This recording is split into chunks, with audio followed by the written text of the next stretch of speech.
into the cloud. Good morning, everyone. My name is Patrick Madigan. I am the Vice President of our Triangle chapter of Keller Williams Young Professionals. And if you don't know what that is, because these Zoom meetings are open to everyone, they're going to live on YouTube for years and years to come. So Dan, think about that before you say certain things. Yeah. Keller Williams is the largest real estate agency in the world in terms of the number of agents that are out there. Before I joined KW, I was worried about that. I thought, do I want to go to the agency that has the most? That's more competition, right? So I interviewed with a few other firms, and what I found with KW is just this culture of training and teaching and community. So I'd been here for 5 years, and honestly, I thought about leaving until I found the Young Professionals division, because I thought I've learned what I need to learn as a young agent. Maybe I've hit my ceiling with this company. Maybe I need to go somewhere else. And then when I found the Young Professionals division of Keller Williams, what I found was a network of young, hungry agents under 40, mostly under 40. A few of us get to hang along later. I've still got a few years left, but just looking to build big lives and even and big businesses. And the way we do that is through training events, through on the local level, in-person events, but also our national division as well. And so we here in the Triangle, which is Raleigh-Durham, I'm representing today. Raleigh-Durham, North Carolina, capital metro area. We have a chapter. Dan is in chapter up in Connecticut. We've got people on this call from all over, and people from all over the country or world will be watching this later. So we do these Zoom meetings once a month, and it's to add value. Dan's amazing. He's up in Connecticut. He's got a great story. He's doing cool stuff on the real estate sales side and the investing side and in his personal life.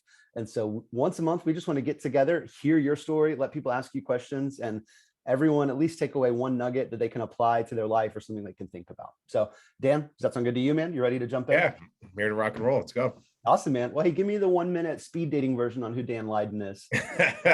So I got into real estate after, I think we'll talk about this in a little bit, but after some failed jobs, not really knowing what I wanted to do in life. My dad was a contractor, so I was always kind of growing up building stuff, learning how to fix things.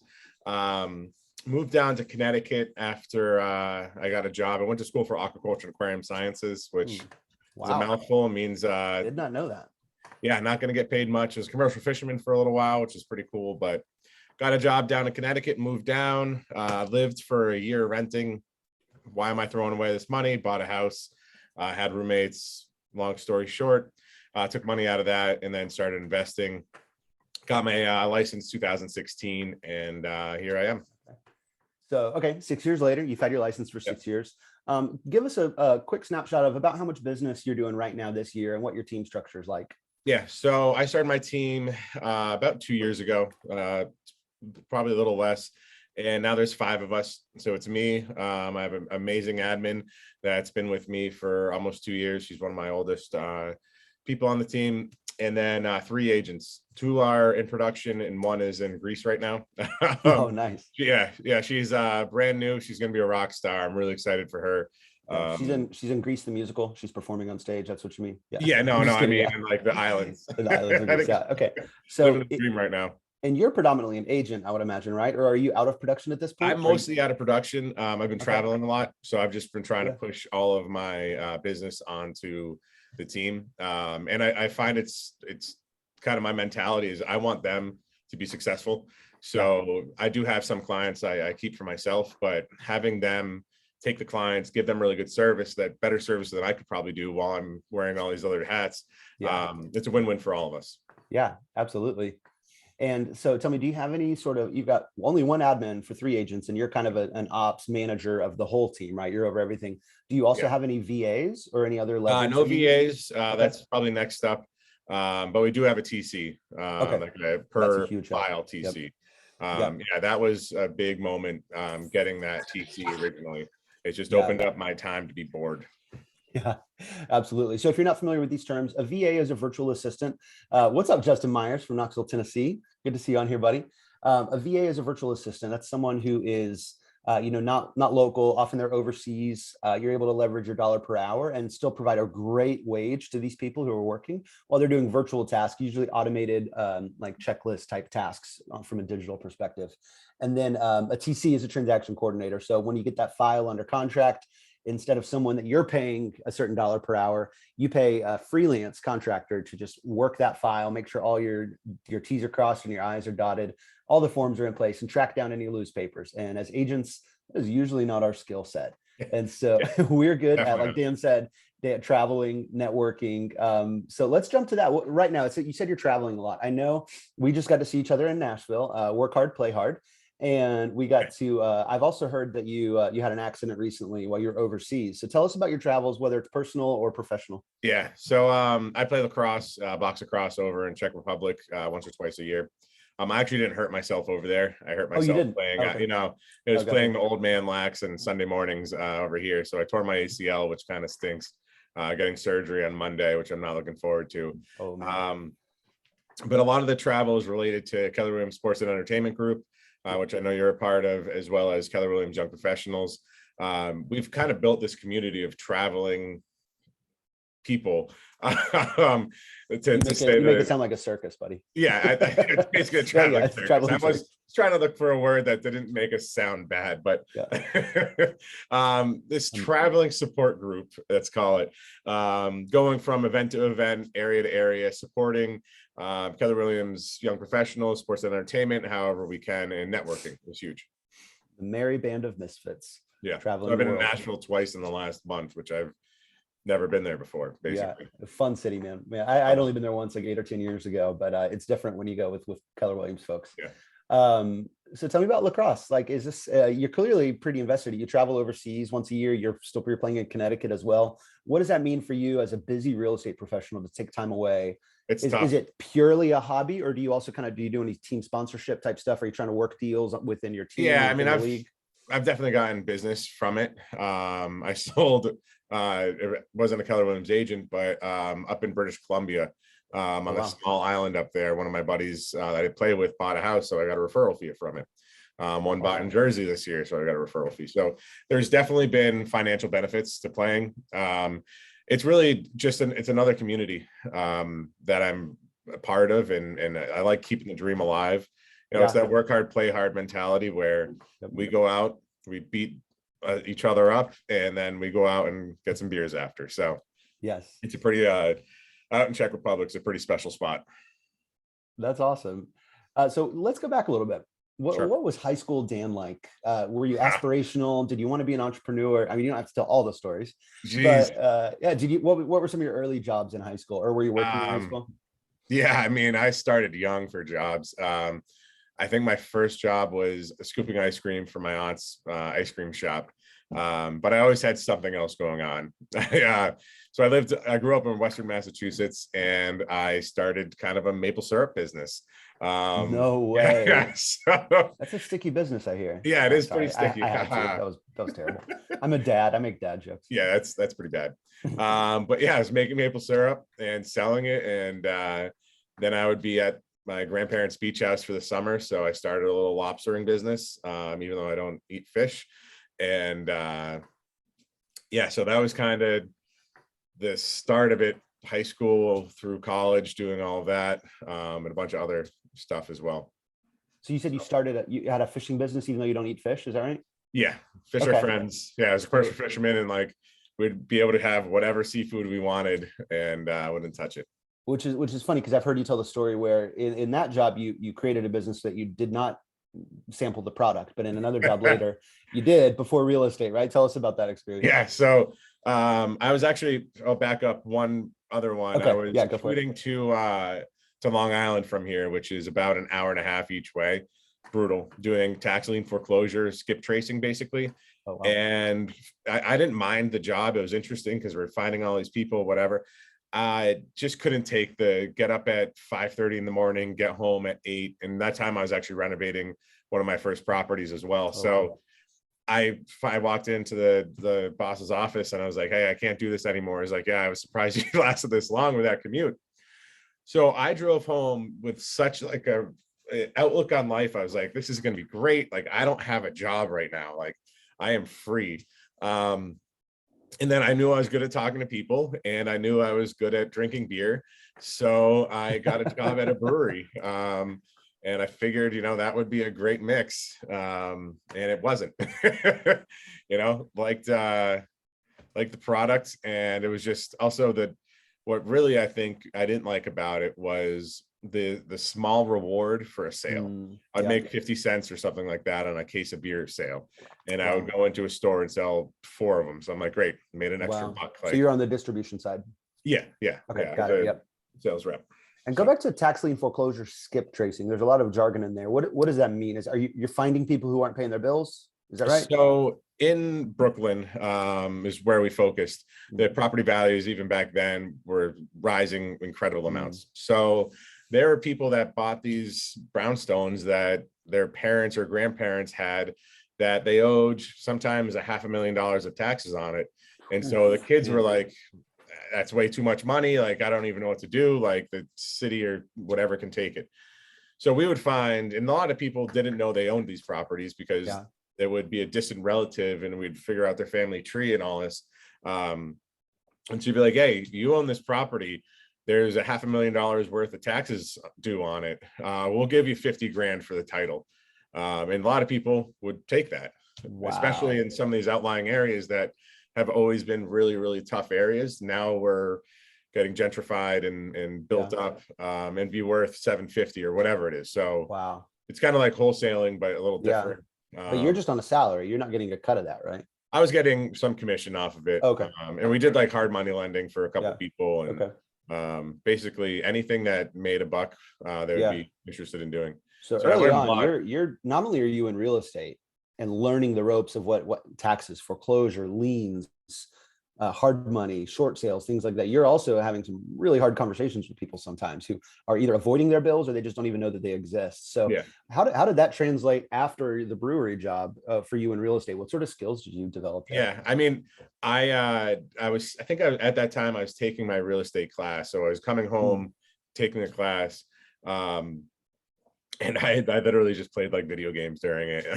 Like, I was like, I know this stuff already. So Yeah. it set me up just to take the test and pass, and just I knew what they were talking about. So it also gave me an insight onto how foreclosures work and how to find information. Like, I can find out anything about anyone. We'd be able to find out social security numbers of people. We'd be able to like everything. Kind of So creepy. we dove deep. Yeah. And it was really interesting also to see other people's lives, because it gave me a glimpse of how people were living when you start really digging into who they are, who they know, because we'd be calling their friends to get their numbers and stuff like that. Wow. So it was really interesting. And it set me up to be able to look through the files when I'm going to foreclosure auctions and be like, all right, they're going to at least need this much or whatever. So it's been interesting for sure. I've got this image of you like coming home at the end of the day and taking off your Boba Fett bounty hunter hat and setting it down, just like you've been chasing people across the galaxy. Yeah, I mean, that's one of the things I didn't like about it was it felt like we were ripping people off a lot of the times, which wasn't really.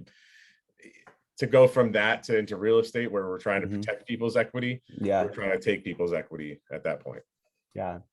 That's awesome. So tell us about that first year in real estate. What'd you do? What'd you screw up? What were you like? What was your mentality? Did you think about quitting and going back to the brewery at some point? Yeah, I went through a pretty bad breakup, like right before I got into real estate. And so the first year was a wild ride. I think I brought home 32,000 GCI, so not much money. Yeah. And that's gross. So if you're not familiar with real estate, you earn way less than that net in your pocket after you pay taxes. Yeah. I probably made like 20 grand.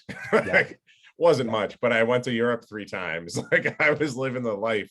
And got myself into a pretty big hole of credit card debt. I think after year 2, I was up to around 50,000 or so. And I knew what there was, and I've talked about this before, and I think it's something that a lot of people should think about when they're getting into real estate too, is failure an option? Like, I knew that I couldn't fail at this. Like, I had to push forward. I had to keep the faith. And it was a lot of affirmations, a lot of just self-talk, a lot of just digging myself out of this hole. And the first year was tough. I think I did 12 transactions, most of those leases, but it was money coming in, and I was learning, and I was trying to get as much knowledge and business as I could. What does that self-care, that mentality work like? Are you a big morning person? Are you a reader? You have vision boards? Tell us how you keep yourself motivated and what those structures look like. Yeah, I am not the healthiest about that. We should probably have Becca Mangini on here talking about that. but I'm pretty open book about it all. I mean, I need to do more of that. And I'm a big advocate for getting help and all of that. One of the biggest things I've taken away over the last couple of years is having a Dan day, we call it, which sounds really stupid, but a day that I can just do nothing. Like if I want to mow the lawn, I can mow the lawn, but I don't have to. Because I think we have so much pressure 24/7, 7 days a week. It's really hard to have self-care a lot of the times when you have such anxiety around building a big business and not letting people down. So my motivation has definitely shifted from first year proving my ex-girlfriend that I'm not a terrible human being to now proving to my team that I can continuously add value to them, make them happy, and have them build bigger lives, and not have this big thing that I'm trying to build. Going to mute a few folks here in the chat if I can. Let's see. There we go. Got a few mute buttons there. Let's see here. There we go. Okay, great. Awesome. Just a little background noise. Welcome to everyone who's joined in. And I think we still got Dan here, right? Dan, did I lose you? I'm here. Oh, there we go. Great. You weren't highlighted for a second. Man, you talked about that anxiety, self-care, letting other people down, that fear of failure. What role so other people around you that you want to let down, but you also talked about getting help. Real estate, I've noted, you don't join a firm and you just get placed with this perfect mentor and it's the perfect match. What's that like for you to find your role models in an industry like this and people that you vibe with and that you attract to? Because everyone has different businesses. You know, you may not run your business the way this person does, or you may run your business this way, but you may not vibe with them. And you may think they're a total opposite personality. So what's the role and what advice do you have for people on finding mentors in real estate? So I got extremely lucky. When I came into KW for the first time, and my sponsor, it was in my upline or downline or whatever. It was a Craigslist ad, and it was Jennifer Henry, who's our productivity coach. She's the #1 in the country right now. And I just got extremely lucky with her. She's just a fantastic person, caring, nice, all of that, and she cares about me and how I'm doing. So I got really lucky with her because she was kind of my sounding board for a long time and just picked me up when I was down. We've gone out to lunches together, talk about stuff, whatever. So I've been very fortunate with that. Since then, one of the biggest pieces was actually joining KWYP. I saw Kelly Henderson on stage and she was just fantastic. And I was like, I want to be around these kind of people because I was stuck in this fishbowl of our office, and we're one of the top offices in the country. We do big businesses and all of that. But everyone talks about opportunity and we're in this bowl of like, I can't get out. And once I jumped out and saw that there was all of these other people doing great things, it changed kind of how I look at everything. And then I stayed with, it was like 20 something KW agents in it was kind of like a trailer park during mega camp, and a lot of late night conversations, just a lot of really good connections. And now we've had this mastermind going on for 3-4 years. That's just been kind of life-changing, where we're all supportive and we're not like, I feel like in your local market center, there's always this kind of competition, and there's this friendly competition with that in the group. But like, if I have a win, it doesn't mean you're having a loss, which I think a lot of agents, when you're together, you see that. So that was a big moment for me, finding that kind of tribe. I had my mentor, have my tribe. I think the other big realization I've had since getting out of this fishbowl is making sure who you're listening to is actually credible. It's very easy to go on to Facebook and say, oh, I'm closing $3 million a day and like all this stuff. Unfortunately, KW is an open book company, so we can go and look at their numbers, closed everything. And if they're trying to sell you on something and they're trying to say you can sell $1 million a month doing these kind of ads, and they're not, then why aren't they? You know, if your system's so good, why aren't you? So I think there's a lot of, bullshit out there, and you just got to kind of see through it and make sure they have your best interests at heart and it's genuine. Yeah. Tell me about, you mentioned your sponsor. You answered a Craigslist ad and you happened to hit the lottery and meet up and get connected with a sponsor who helped kind of onboard you within the Keller Williams ecosphere, help you join. And then you met Kelly Henderson, and who just spoke in Nashville and was amazing, right? And her wealth building financial series that she leads is so fantastic.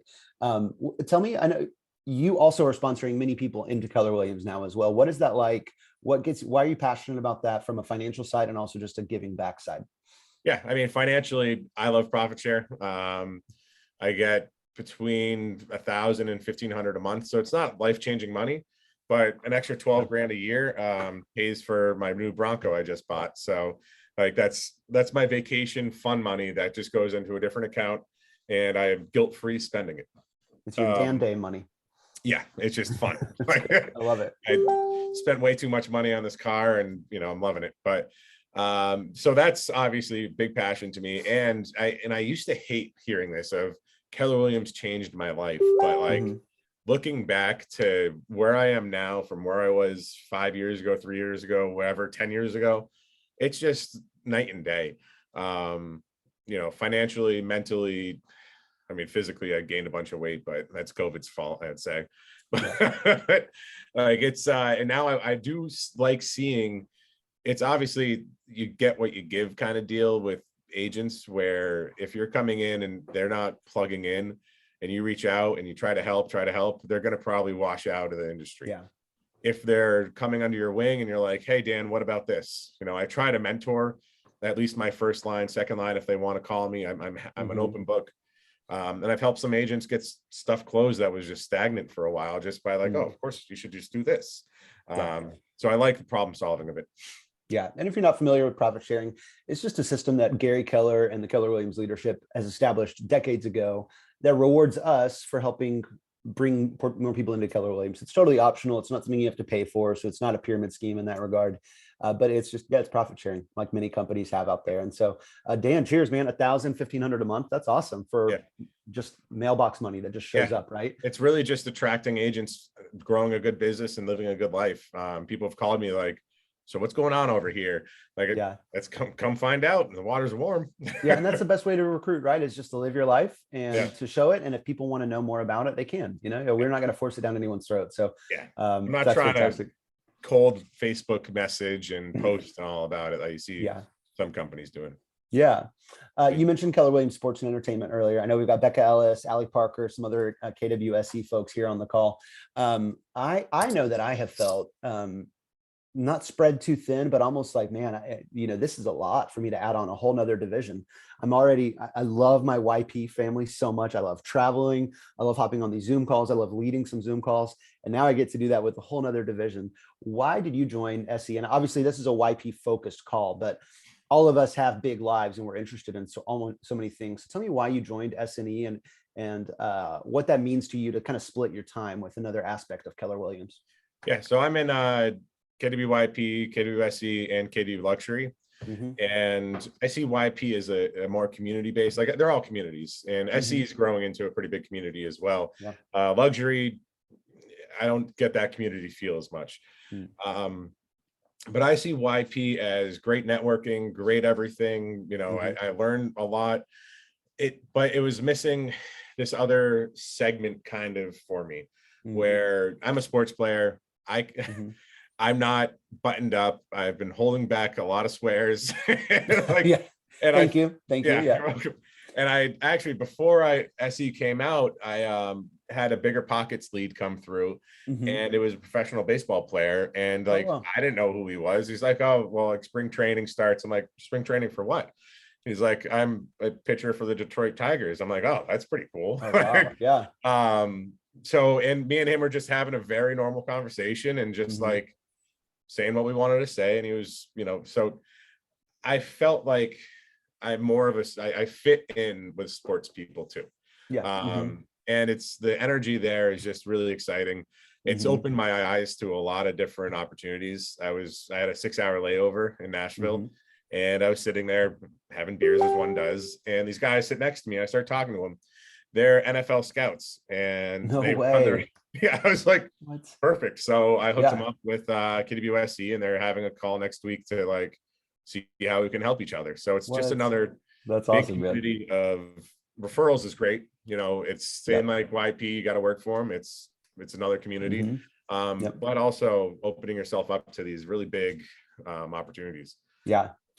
And it's fascinating. I found too that at first I didn't get the warm fuzzies quite as much as I do from YP and from my peers, partially just because I didn't know these folks yet. But yeah, the amount of business that they're leading, and you'll see these like short 5'1" women that are just surrounded by like 7-foot tall basketball players, and they love each other. They have such a cool business of trust, and it's just opened my eyes so much to just the creativity and the ways that, I mean, real estate is a business of what you make it.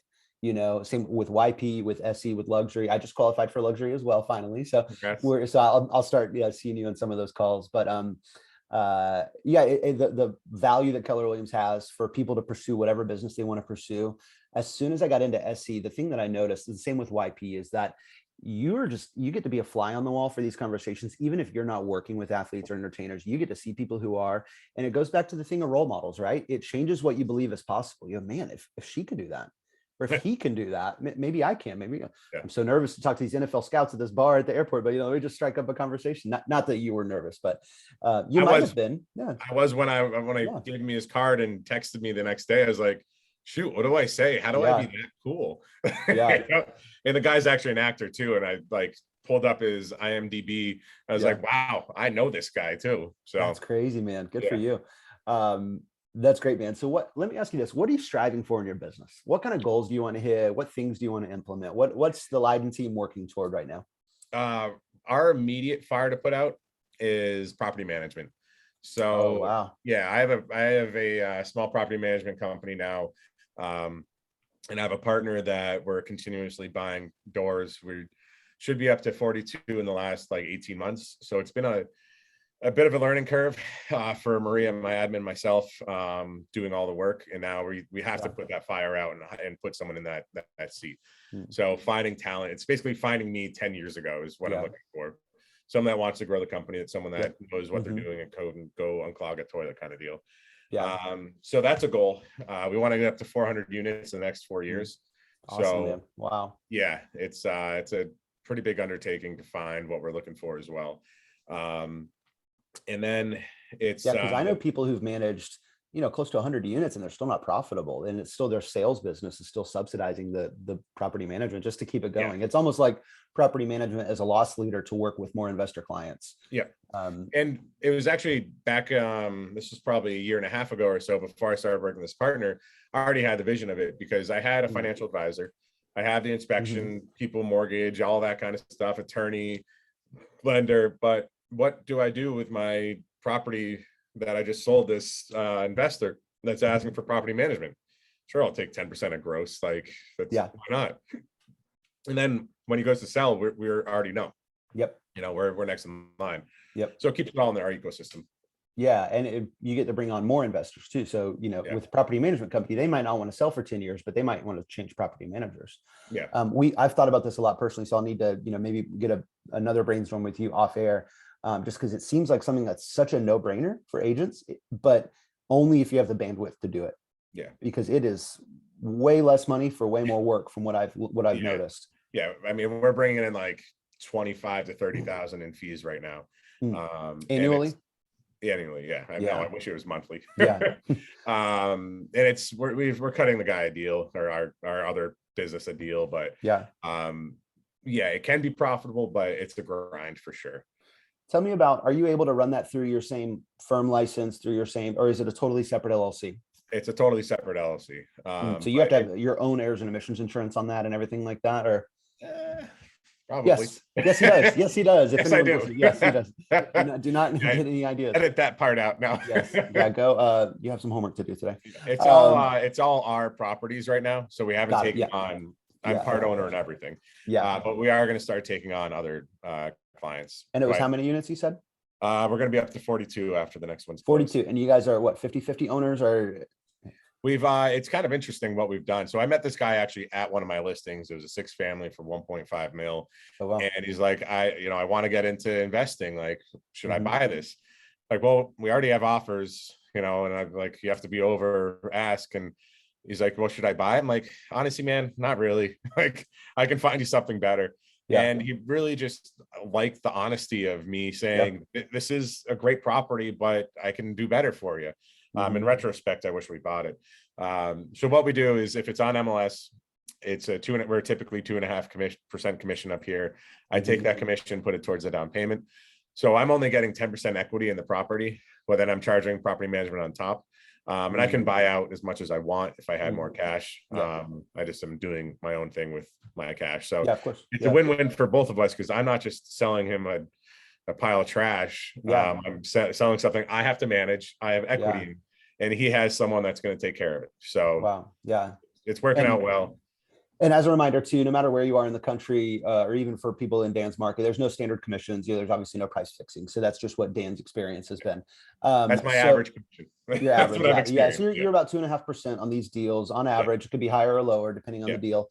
Um, this is weird, but nitty gritty wise, do you actually take a commission check and then give it back, or does the attorney just kind of slide it from yeah, one side of the table to the other? yeah. So they've tried to do that and tried to give me a commission check. I don't want it Yeah, because then I get taxed on it. yeah, of course. So that 10 grand turns into 7 grand or 7 grand pretty quick. And then I have to come back with that plus closing costs, and it doesn't really work out that well.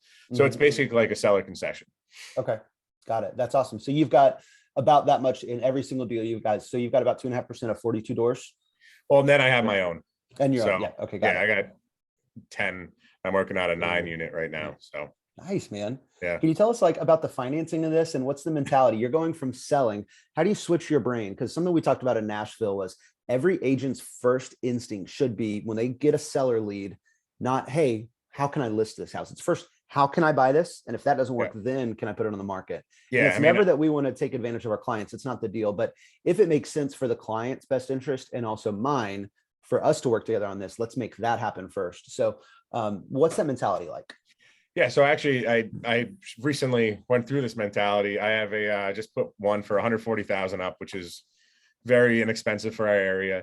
I didn't It's even know that was possible in Connecticut. yeah, it needs a lot of work. It was a referral. We do all Matterport tours, so you can look it up online, but it needs everything. It's Yep. basically second generation, never upgraded anything in the Mm. house. And I walked in, I'm like, all right, I already looked up comps. I know what I'm going to be able to offer them. And then I got there, it was just too far out of my area to Mhm. really feel confident in Mm. flipping it. So Yeah. my plan is if we get really low ball offers, I can do better, I might just Mhm. buy it and flip it, and then it's Yeah. a win for them getting more money. It's a Yep. win for me because I'll be able to flip it, then get a new listing, and then leads off of Mhm. that. But yeah, I've done that a couple times where people have offered and a deal fell through. I'm like, all right, well, Yeah. I'll just buy it. I bought a Yeah. condo for 154,000 and put a new kitchen in for 5 grand. And then had someone before I even listed it ask me to rent it out for 1,600, where I was only expecting to get 14. And I'm like, sure, Wow. like this is a home run, and it's been a great little Yeah. rental now.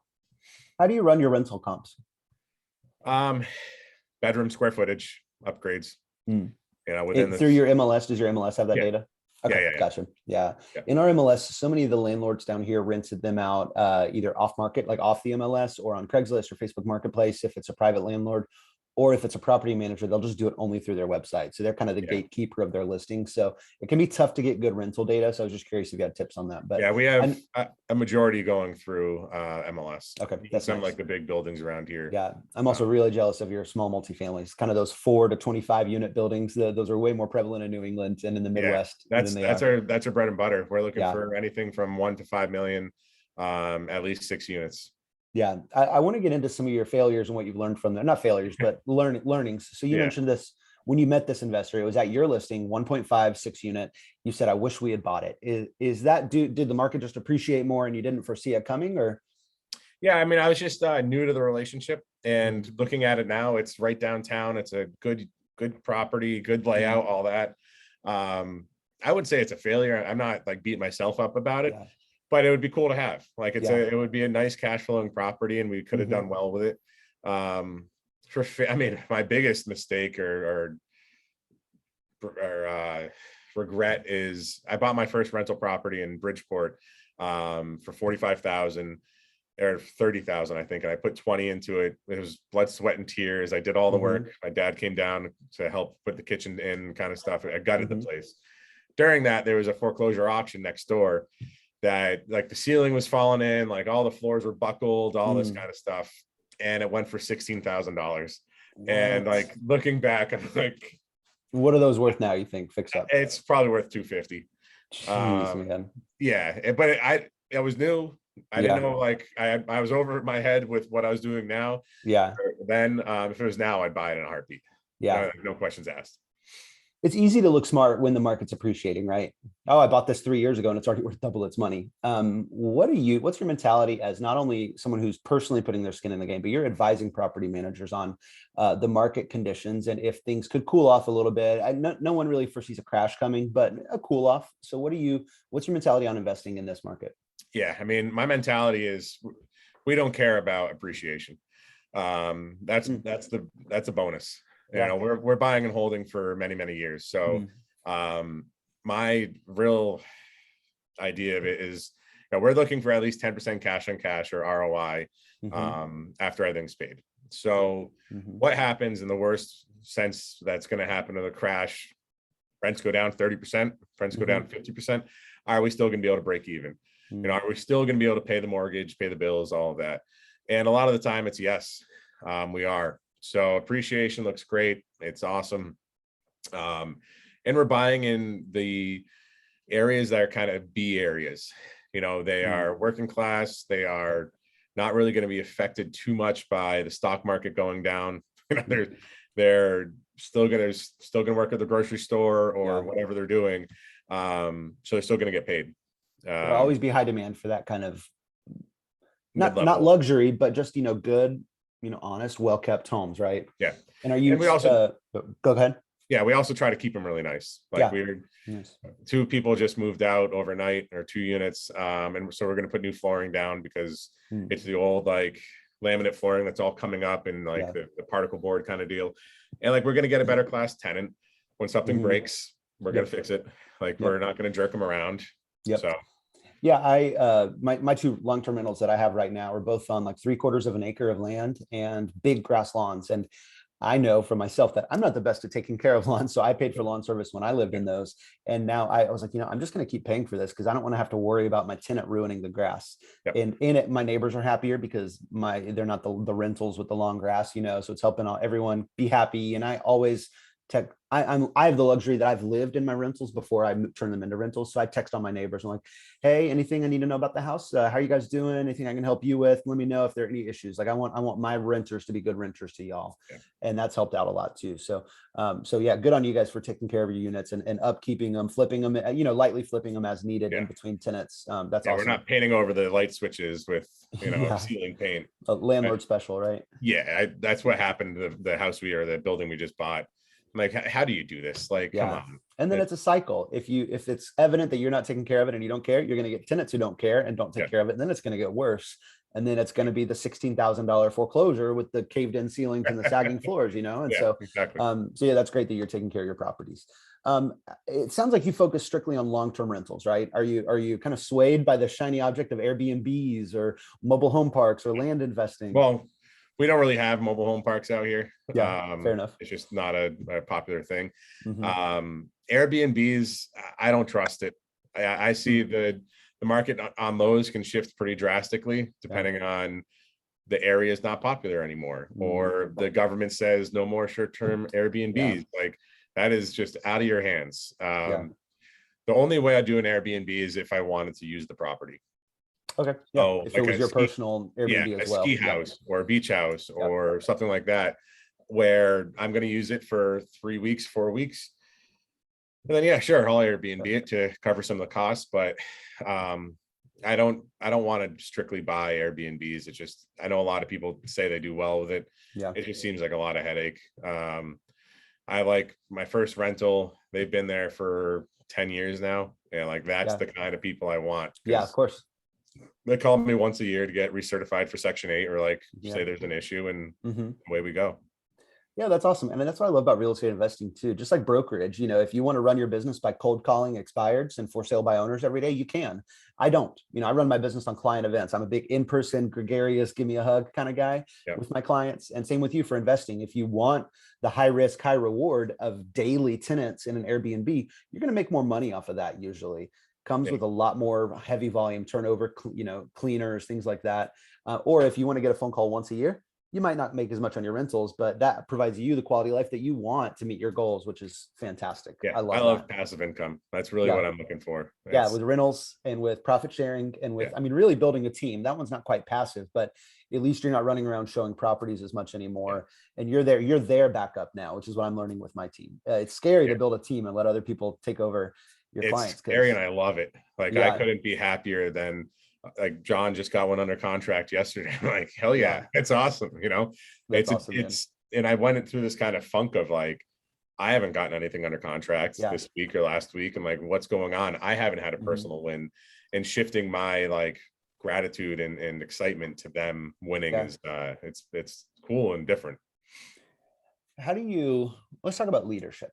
Sure. You're a team leader now. You're trusting, would you say his name was John? John. Yeah. John, John you Creed. get a client that comes in and instead of you handling it and knowing that you control it, you give it to John. As I have my teammate Devin's on the call, for a long time, I didn't build a team because I didn't feel worthy enough to be someone to lead and to let other people follow me. And so how does that imposter syndrome creep in for you? And what does that look like for you? How do you combat that? How are you growing to be a leader that can grow a team? It's huge imposter syndrome, Mm, especially starting it. It was just like I don't know what I'm doing. Like I know real estate and I know how to talk to people and I've read the books and learned from bad leaders, good leaders, all of that. And it was rocky for the first 6 months of like we'd have our team calls and like I wouldn't know what to talk about. mm, And then it was really having our one-on-ones and digging further into what's going on with their lives, what's going on with their business, how can I help them, to really connect and have this relationship that mm, has grown into not just real estate mentorship, but like personal life mentorship and mm, being a confidant and a person that they can come to. And I think leadership really isn't always about saying how many calls do you make, mm. like who are you calling, when are you calling. It's more about why aren't you calling, why aren't like what are your goals, Yeah. are you achieving them. Like you can't make the horse drink, you can lead it to water kind of deal. Mm, Like a yeah. lot of people want to see the horse drink right now. I Yeah. want to see the horse walking over to the big pond, and Yeah. finding where their direction. And fortunately, I've picked some great people to be on my team. We're all about culture too. I think if you have Mm, the right culture, the yeah. sky's the limit. I mean, I think everyone on this call and listening can probably say right away when the culture isn't fitting on an old Mm, job or their old boss is a jerk or yep. whatever. It changes things. So Yeah. Have yeah. you had any hires that didn't work out? Uh yeah, my first one. Yeah. Pretty big. What can you share about that? Uh so as you know, Keller Williams says the KPA, the Keller Personality Assessment. Yep. Just trust it. you know, Fair enough. trust Yeah. it and then trust your gut. And I didn't know what I didn't know at that time. It was my first hire. I didn't go through the whole process. I didn't dig in far enough. And then I used Soprani Consulting to find Maria, and they're a consulting firm that they were getting hundreds of applicants and then whittling them down and doing all the process, because our main job is to bring in money, is to Mhm. sell houses, to bring in clients. It's not, especially when you're hiring your first one, it's not Yeah. to sort through hundreds of resumes, Mhm. and we're not good at it. We don't know personality Yeah. traits of what we need. And so that was a really bad hire. Mm, I started taking back jobs. Like I would say, mm, hey, could you figure this out? And she's like, how? I'm like, yeah. I don't know, Google. It's a good start. That's what I'm gonna do. Or call the Yeah. company, like Yeah. problem solve. So Yeah, that's hard, man. So yeah, leaning more into that team side of things and what you're building. We've talked a lot about your investing and your passive income. Two questions on your brokerage side. How do you guys lead generate? What are the sources of your leads? And then once you get those leads, let's say it's a seller lead and you're on a listing appointment with, and there's 2 or 3 other competing agents. What does the Leyden team do to separate yourselves? So how do you get the leads? And then how do you yeah. distinguish yourself as a team? What do you offer? So our leads we're a lot of sphere of influence and a lot of agent to agent referrals. Mm. I got to thank KWYP for that, and starting to be KWSE, that I've given a lot and tagged people in Facebook and send everything I can out. If I know someone's moving, I'm finding them a referral partner somewhere. So that's been a lot of our listing leads and everything.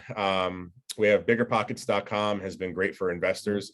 They just changed about 6 months ago their lead generation source or payment plan, and it's not as great. It used to be like get 3 leads in and 2 of them are going to close. Now it's get 10, maybe 2. So it's still very, very profitable. And then we use Boomtown, which is SEO marketing. And then we have our lender that hired a VA to call our Boomtown leads. And then we have Land Voice calling expireds and FSBOs, and we're digging more into that now. And we have Mojo as a dialer. So we have a bunch of. So you're on a lot. So you're a lot of people who are client and sphere and referral based, or excuse me, repeat client sphere and then referral based, getting, direct leads that aren't competing. A lot of those folks aren't also leaning really heavily into the dialers and the cold calling and the VAs and the virtual leads and stuff. So you're really hitting a pretty wide swath of what's available to real estate agents. Yeah. I mean, I grew my business on come list me leads, and that's most of the stuff we still have. But as you expand, your sphere of influence only expands so much. Mine does, it is. So I can't always just be giving leads to my guys in Lena. They need to be generating their own. So again, I have to lead the horse to water, where this is the system, use it, and John's been excelling at it and just hammering these leads, and like good things are happening. And Creed's working with, I think, 4 or 5 over $1 million buyers right now from it. Then obviously open houses and that kind of stuff. So it's a awesome, constant evolving kind of, we started with Sphere, and now we're trying to plug in different things to work with our business. Yeah, that's fantastic, man. And so you go on a listing appointment, there's 2 or 3 other competing agents. What special touches do you put on? Is there anything that you offer to these clients that helps sell them? Just getting to know them, and also a lot of, like I said, are referrals. So they already come in as, highly recommended or whatever, or vetted, and then just telling them my story and not trying to be pushy, and just talking normally. Like, if we don't have to have all these bells and whistles to get a listing. Like we talk about, these are the comps. This is what's going on in the market. I know everything about this area now, and because I do the research before, I don't know it all the time. Good for you. We offer every listing we get a Matterport tour, because we bought a Matterport, the 3D tour. We do drone pictures, like we do all of that. And then we do, this is before social media got really big, and during COVID, where like we do a whole social media suite of marketing. So we just lay it all out there, and normally it sticks. This last $140,000 listing, it was basically like, here's the paperwork, like we'll come get the keys and drop it. So those come list me leads are fun.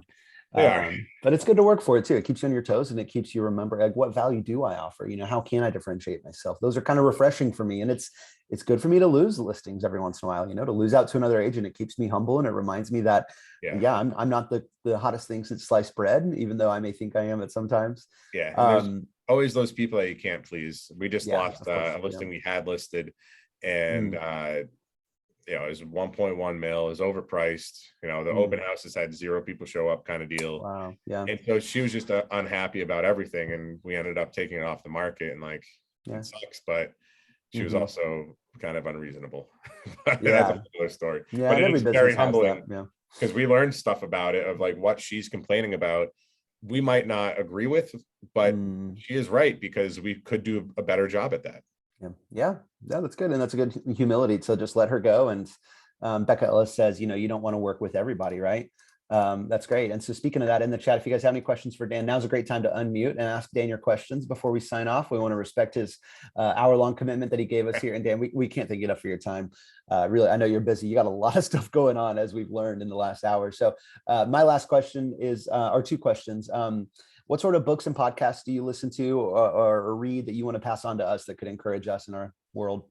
I wish I read more, to be honest. Okay. Well, there you go. The one of the biggest books that kind of influenced my life is How to Win Friends and Influence People.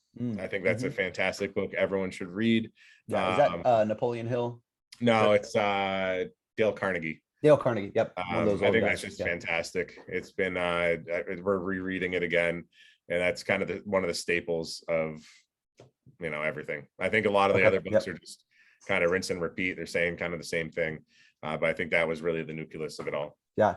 Okay. I've got one last question I'll close with, but anyone else? So I've got a question for Dan. I see Mikey in Chicago's on the call. What's up, Mikey? He just wants to cheers me and having Red Bull together. Yeah, the Red Bull cheers from across the East Coast. Yeah, that's awesome. Anyone else? Well, my last question is, what encouragement do you want to leave for any agents who are maybe brand new and struggling, or they're burned out and they're thinking about getting out of the business? How do you want to encourage anyone in the audience today? So this is going to be discouraging and maybe encouraging. Okay. I think if you're getting into the industry and you have the mindset of, I'm going to try this out, you might want to not do it. If you don't have the mindset of failure is not an option, then it's going to be a tough road for you. If you don't have that instinct of, I need to make this work, and I'm not going back to a 9-to-5 or whatever else you're doing before, reevaluate your goals and really get serious on them. I needed to make it work for the chips on my shoulder, for everything else going on. It just had to happen. Like there was no going back. So make sure that you know why you're doing it and what direction you want to go. And a lot of the time it's going to feel like you have no direction. But the next direction is getting 4 people out every weekend is our goal. If you get 4 buyers out, one of them is probably going to put an offer in. So just make your goals small and manageable. That's it. Like maybe, you've read the book 12 Week Year, I'm sure. And ours is, we have break it down by month and we break it down by week. And then we break it down by different days of the week. And if you start getting through those little motions, it's not hard, this business. It's simple, not easy. I should say. I just get people out, show them properties, and tell, like, I think for John, it was eye-opening of like, yeah, when do you want to go see this then? And just be like, let's go. And then just keep the faith. You're going to go through a roller coaster. Every day is different. And the biggest one I had to learn is, if you go to Mega Camp, Family Reunion, any of these big seminars, understand that behind the scenes of that is their business is still kind of a dumpster fire. There's always something going on. It's not perfect like they present. They're always, and I've talked to some of the big producers, I'm like, oh, your business looks great. And it's not always the case. It's sometimes they're struggling with this or that. And like, so don't hold yourself to that kind of image. Yeah. Don't compare your insides to someone else's outsides, right? Exactly. As we learn in Bold. Perfect. Yep. Bam. Yep. So don't dabble with it if failure is an option for you. So know that failure is not an option. You will succeed. Know your why. Set small but attainable goals. Don't compare your inside to someone else's outsides. Bam. That's worth the price of entry right there. Well, it's free to be on the Zoom call. So hope you guys all got some value out of this. I'm glad you just made my jumbled mess of what I was talking about into 4 concise points. Oh no, it's great, man. I'm amazed at how much knowledge you just dropped there at the end there. You finally said something worthy. No, I'm just kidding. Jeez, no, my entire life. I love you, man. And I appreciate you telling your story. Katie Broski in the chat says, thank you. This was great. Lastly, where can people find you if they want to reach out, if they want to follow you on Instagram? What's the best way to get a hold of the live? Shoot, I don't know. All the referrals they're going to send you for Southwest Connecticut, right, everybody? Yeah, and Westchester, New York. But I'm just danleyden.com is one of my websites. I think I'm DJ Leyden. My middle name's John, by the way. I'm not like a DJ. DJ on Leyden. Instagram, yeah. And then dan@leydenre.com is my email address. Okay. And then my personal cell is 603-978-5844. So happy to chat, text me, whatever you need. So in 19 years, when people are watching this on YouTube, if you still have that same cell phone number, you might get a call from them. You never know. Yeah, it's my brother's phone from like 10 years ago. People still call. his number. So wow. Oh yeah. RIP my old phone. When I became finally an agent down here in Raleigh, I got rid of my old number, and who knows what sort of phone calls they get. Everyone, if you get a chance, please thank Dan for his time. Dan, I look forward to seeing you in DC with KWSC in a few weeks. If anyone's curious about joining Keller Williams YP, it's super easy. KWYP.org stands for Keller Williams Young Professionals. We'd love to have you. It's like $40 a month if you join on a monthly membership. You save, I think, 2 months worth if you join on an annual membership. It's like 400. So instead of 480, it's 400. I mean, it will pay for itself, and the knowledge you get, even if you get no referrals out of being a member of this national group, you're going to grow, and it'll change your business and your life, just like it did for Dan and I. So Dan, love you, buddy. It's great seeing you, man. Thanks for your time. Thanks everyone who's been on the call. Appreciate you starting your morning with us. We'll see you next month. Bye, everybody.